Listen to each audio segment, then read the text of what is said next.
Ladies and gentlemen, welcome back to another episode of Anime Rainbow. Today I got for you My Hero Academia chapter 329.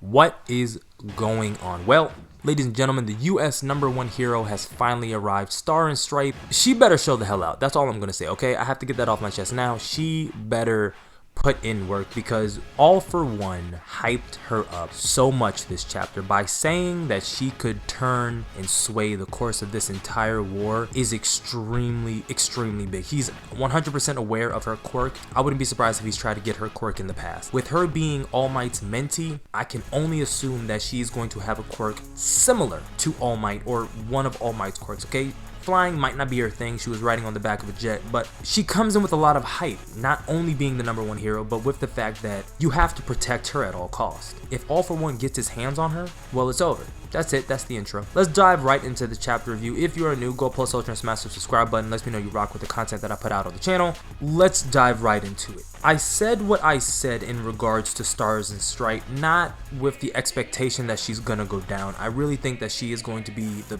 linchpin to get Midoriya over the hump and truly master One For All, okay? I say that without knowing what Shigaraki has up his sleeve, no pun intended, but other than us learning the fact that she is All Might's mentee, we learned exactly all the hoops that a foreign hero has to jump through before they're approved to go away. The reason being is that, well, if you have someone like the #1 hero, Star and Stripe, leave America, well, crime is going to go up, because villains are also going to hear that the #1 hero has left their country. Okay, we've seen what happens when All Might steps down and retires.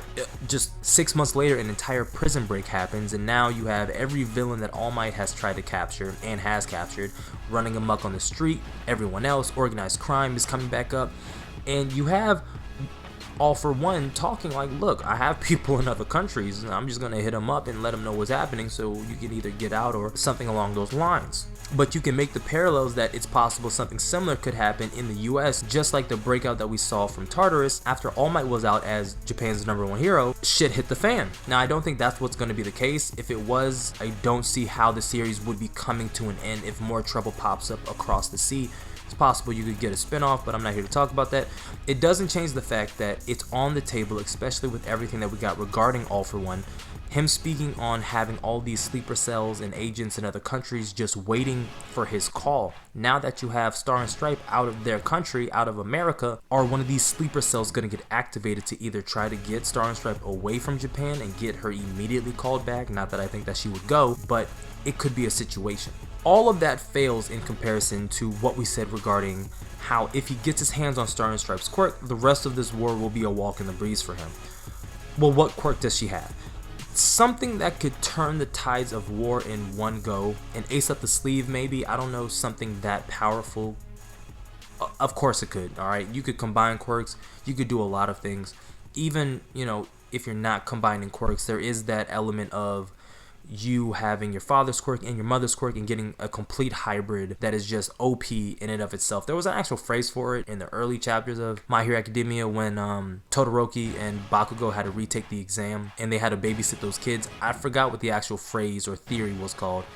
But she is going to have a lot of things on her hands. I'm interested to see where she's going to go first, who she's going to contact first. All Might, but All Might's kind of a recluse now. I'm being hyperbolic. He's not a recluse, but you know, he's not on the scene, and she clearly hasn't reached out to him or anybody at this point. She just popped up. She might run into Endeavor and Hawks now that they're out and on the move, or she just might run straight into battle and pull up on somebody. Who really knows? She hasn't touched down anywhere yet, but I guess the last part of the chapter that I really wanted to talk about is everything that we have with Spinner and the League of Villains making their move. We see Toga, we see Dabi. Spinner's having his discussion going on with All For One, and they're clearly beginning to make their moves on UA at this point. I think we can agree somewhat on that, but I've rambled on long enough. If you made it to the end, thank you. If you are new, go plus social and smash that subscribe button. Let me know you rock with the content that I put out on the channel. Like the video if you like the video, dislike the video if you dislike the video. Comment on the video your thoughts about what you think is going on, how you think this is going to happen, what you think Star and Stripe's quirk is, and yeah. Subscribe if you're brand new, and like always, until next time, I'm out.